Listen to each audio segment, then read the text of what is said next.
Friends, welcome to Madras சமையல். அனைவருக்கும் இனிய புத்தாண்டு நல்வாழ்த்துக்கள். இன்றைக்கி நம்ம மெட்ராஸ் சமையலில் ரெசிபி வீடியோ பார்க்க போகிறதில்ல. நான் ஊர்லேருந்து என்னென்ன முக்கியமான பொருட்கள் எடுத்துகிட்டு வந்திருக்கேன்னு உங்களுக்கு காமிக்கிறேன். ஃபஸ்ட்டு நம்ம ஸ்வீட்டோடு ஆரம்பிப்போம். நான் 2 பாட்டில் தேன் எடுத்துகிட்டு வந்திருக்கேன். இப்போ வர தேன் எல்லாமே நிறைய கலப்படமாக இருக்குது. இது நல்லா தெரிஞ்சவங்க கிட்ட வாங்கினது, அவங்க வீட்டில் பண்ணுறது ஒரிஜினல் தேன். அடுத்தது வீடியோக்காக கொஞ்சம் ஐட்டம்ஸ் வாங்கியிருக்கேன். வாழை இலை தட்டு, அப்புறமா சின்ன சின்ன கிண்ணங்கள், கூடவே 2 அழகான ஸ்ட்ரா, அப்புறமா 2 மெட்டலில் பண்ண வடிகட்டி வாங்கியிருக்கேன். இது சூடான பொருட்கள், நெய்யெல்லாம் பண்ணும்போது இதை யூஸ் பண்ணிக்கலாம். அப்போ தான் ஓட்டை எதுவும் வராது. அப்புறமா இது குடம்புளின்னு சொல்லுவாங்க. இது மீன் குழம்பெல்லாம் பண்ணுறதுக்கு கேரளா சைடில் யூஸ் பண்ணுவாங்க. நல்லாயிருக்கும், ரொம்ப டேஸ்ட்டாக இருக்கும். அப்புறமா மசாலா ஐட்டம்ஸில் நான் மல்லியும் மிளகாத்தூளும் எடுத்துகிட்டு வந்திருக்கேன். எப்போவுமே நம்ம கடையில் வாங்குறதோட வீட்டிலவே லைட்டாக வறுத்து மில்லில் கொடுத்து அரைச்சிட்டோன்னா அதோட வாசனையும் தனி, சுவையும் தனியாக இருக்கும். இதை பயன்படுத்தி நம்ம சமைக்கும்போது அந்த டிஷ்ஷோட சுவையே பன்மடங்கு அதிகமாக இருக்கும் வீட்டில் பண்ணதில்ல. அப்புறமா கொஞ்சம் தேங்காவை வறுத்து எடுத்துகிட்டு வந்திருக்கேன்.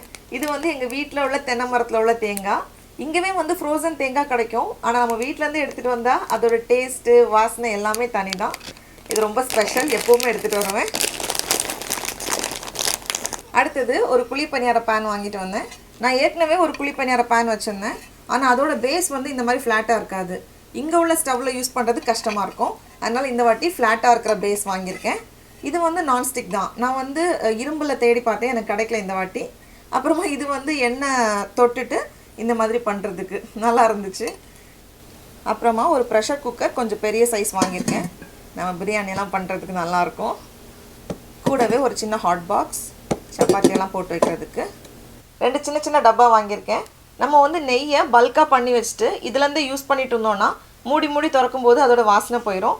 அதனால தேவைக்கேற்ப இந்த மாதிரி சின்ன இதில் ஊற்றி வச்சுட்டு நமக்கு தேவையானப்போ இதுலேருந்து எடுத்து யூஸ் பண்ணிவிட்டு இது காலியானப்போ இதுலேருந்து எடுத்து மாற்றி வச்சுக்கலாம். அது மாதிரி இது ஒரு சின்ன தூக்குவாளி, க்யூட்டாக இருக்குன்னு வாங்கி வச்சுருக்கேன். அப்புறமா எண்ணெய் பாட்டில். இதில் ஏற்கனவே சின்ன சைஸ் நம்ம வச்சுருந்தோம், அது ரொம்ப பழசாயிடுச்சு. அதனால் கொஞ்சம் பெரிய சைஸில் 2 வாங்கியிருக்கேன். இந்த வாட்டி இடியாப்ப பிளேட் வாங்கிட்டு வந்திருக்கேன். நான் எப்போவுமே இட்லி தட்டில் தான் இடியாப்பம் பண்ணுவேன். எனக்கு ரொம்ப ஆசை பெரிய இடியாப்பம் பண்ணணுன்னு. அதனால் இந்த வாட்டி இந்த இடியாப்ப தட்டு வாங்கியிருக்கேன். குட்டி முத்து லட்டு பண்ணுறதுக்காக சின்ன சின்ன ஓட்டை போட்ட கரண்டி தேடிகிட்டே இருந்தேன், கிடைக்கவே இல்லை.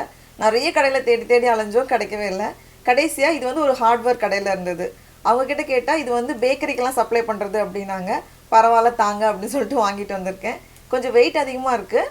இதில் நான் ட்ரை பண்ணிவிட்டு கண்டிப்பாக லட்டு வீடியோ சீக்கிரமாக போடுறேன். அப்புறமா கருவாடு எடுத்துகிட்டு வந்திருக்கேன். இது சொல்லி செஞ்சது. அதனால் அவங்களே ஃப்ரெஷ்ஷான மீன் வாங்கி வீட்லேயே மாடியிலே காய போட்டு செஞ்சு தருவாங்க. நல்லாயிருக்கும். ஏன்னா கடையில் வாங்குறது சில நேரம் கல்லெல்லாம் இருக்கும். இது வீட்டிலே பண்ணுறதுனால எந்தவித கல்லும் இல்லாமல் நல்லா க்ளீனாக நீட்டாக இருக்கும். அடுத்தது என்னோட ரொம்ப நாள் கனவு, வீட்டில் ஒரு அம்மிக்கல் வச்சுருக்கணும் அப்படின்னு சொல்லிட்டு. பெரிய சைஸ் அம்மி தான் நான் பார்த்துருக்கேன். இந்த வாட்டி இந்த சின்ன சின்ன அம்மி பார்த்ததும் ரொம்ப குஷி ஆகிடுச்சு. எப்படியாச்சும் வாங்கிட்டு எடுத்துகிட்டு வந்துடணும் அப்படின்னு நினச்சேன். இது கிட்டத்தட்ட 9.5 கிலோ இருந்துச்சு.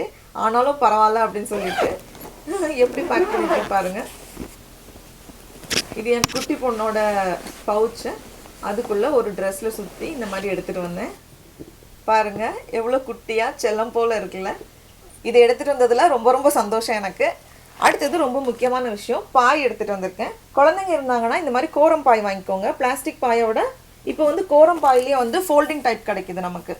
இதை ஈஸியாக ஓப்பன் பண்ணி வச்சுக்கலாம் இந்த மாதிரி. அதனால இது ஈஸியாக சூட்கேஸில் நின்றோம். இந்த மாதிரி வாங்கிக்கோங்க, நல்லா யூஸ்ஃபுல்லாக இருக்கும். நான் 3 பாய் வாங்கியிருக்கேன் இதில். அடுத்தது இந்த ஜிராஃபி. இது இப்போ யூஸ் பண்ண முடியாது, ஆனால் இது பார்த்ததும் ரொம்ப பிடிச்சிருந்துச்சு.